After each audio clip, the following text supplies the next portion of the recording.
Hey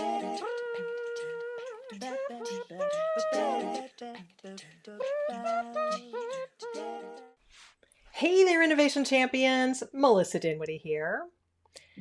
My brother and sister-in-law just celebrated their anniversary. Not a big one, so-called, but as I phoned them while I was in Washington, D.C. this past weekend to wish them well, and I asked them if they were celebrating, my brother said that they were helping their teenage son with their homework. So that would be a no.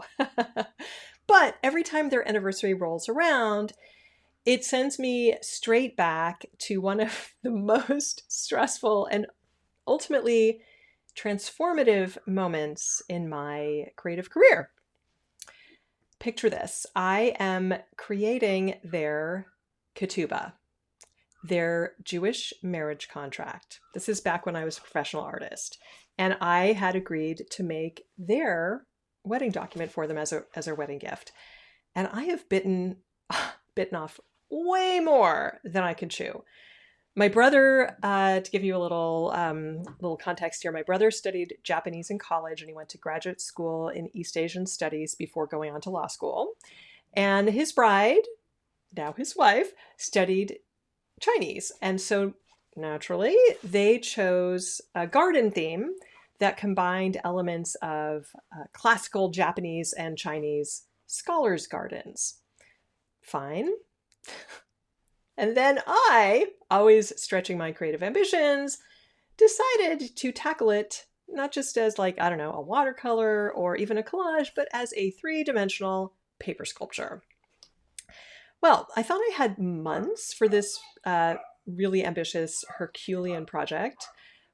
The wedding was going to be over Labor Day weekend in September, but in April, their plans changed. And suddenly it was Memorial Day weekend. And instead of months, I had weeks. So I scrambled. I worked like mad and everything was really perfect. I mean, you know, nothing's perfect, but everything was like really nailed down and it was almost done, except for the very final element, which was this really complicated multi-windowed mat with these really complex curves that was going to complete the whole piece.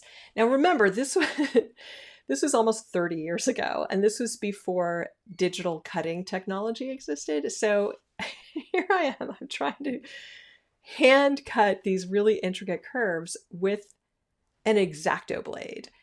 And I'm trying to keep this consistent angle to get this nice bevel edge on this mat. And when I flipped the mat over to see the result, total disaster. I mean, complete, unacceptable disaster. And I stomped out of the room, tears flooding my eyes.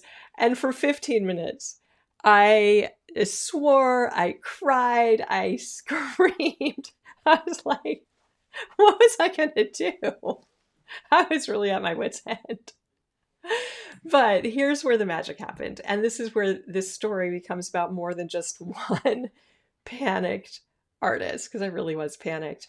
I had no choice but to tackle the problem. I had no time for a new mat, and I had no resources for a do-over. So I took the X-Acto knife and I started making these like tiny little slices. I think originally I thought, well, maybe I could just try it again. And that was not going to happen. So I started just like making these tiny little slices at the ruined edge of this destroyed mat.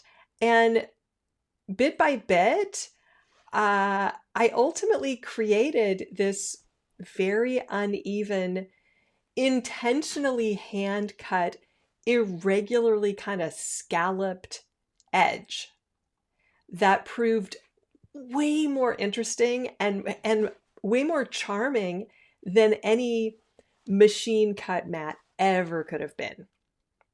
My really awful mistake has led to what turned out to be the most innovative element of the entire piece. And I actually tried to find a picture of it to show you, but well, maybe I'll be able to find it before I end up publishing this on my website.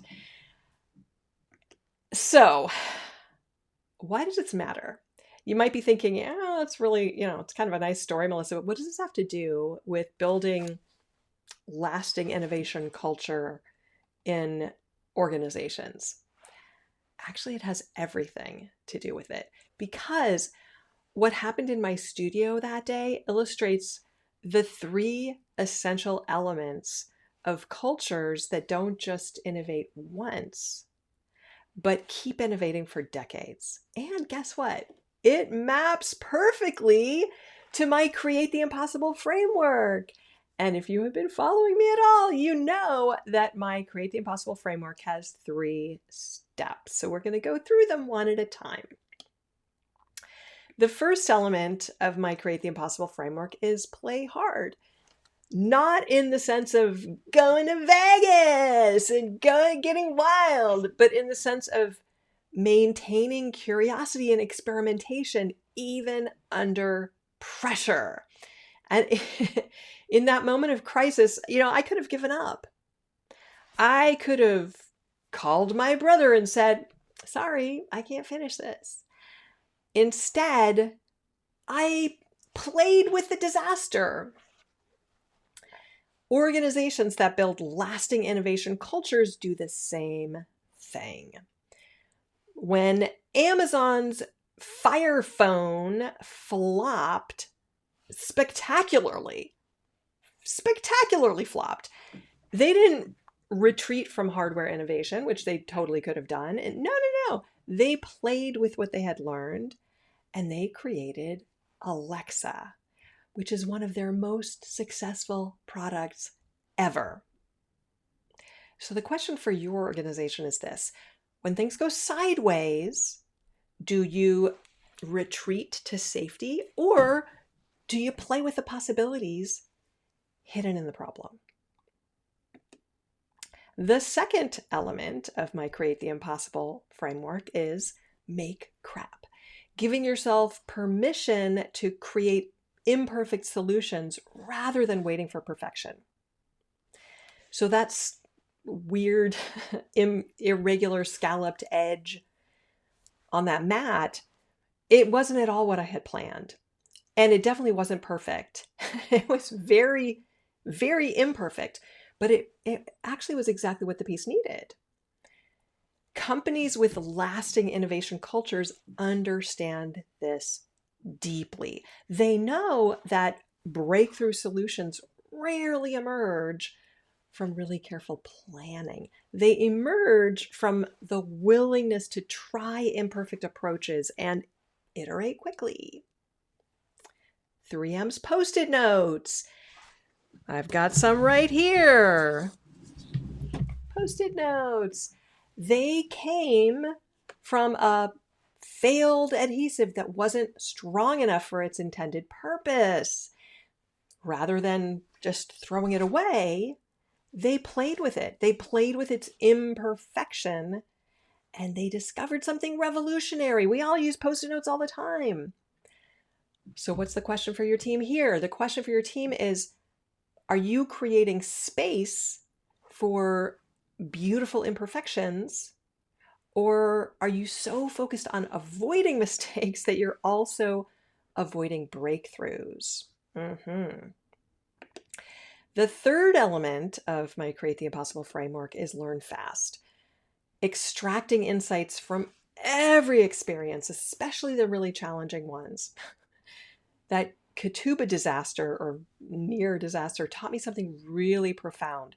Some of our best innovations come not from our successes, but from how we respond to our failures. Organizations with lasting innovation cultures, they have mastered this art. They have created systems for learning from setbacks, not just celebrating successes. When Netflix Quickster announcement was met with massive customer backlash, they didn't just retreat, they learned fast. They adapted their approach and they emerged stronger with their streaming first strategy. The question for your culture: do you have systems in place to extract learning from every experiment, especially the ones that don't go as planned? So let's talk about the anniversary test. Does your innovation culture have staying power? Here's what I've learned from working with companies that innovate consistently over decades versus those that have occasional flashes of brilliance. The difference isn't in the initial innovation, it's in whether they've built cultures that can sustain and renew themselves. I like to think of it as the anniversary test. Marriages that last, and by the way, my parents are about to have their 65th wedding anniversary. Those marriages that last, they're not the ones that had perfect weddings. They're the ones that learned to navigate challenges together, to play with difficulties, to embrace imperfection, and to keep learning from each experience. And innovation cultures, they're the same. They're not built on avoiding problems. They're built on having frameworks for transforming problems into possibilities. So here's your challenge as we think about building innovation cultures that last. Look at the last setback that your team experienced. Not the catastrophic failure that everyone talks about, but the everyday disappointment, the project that just didn't go as planned, the idea that didn't work out. And now ask yourself, did your team play with the problem or retreat from it? Were you willing to try imperfect solutions, or did you wait for the perfect answer? And what did you learn, and how are you applying that learning to future challenges? Because here's the thing about innovation legacies. They're not built from your successes. They're built from how you respond when things don't go according to plan.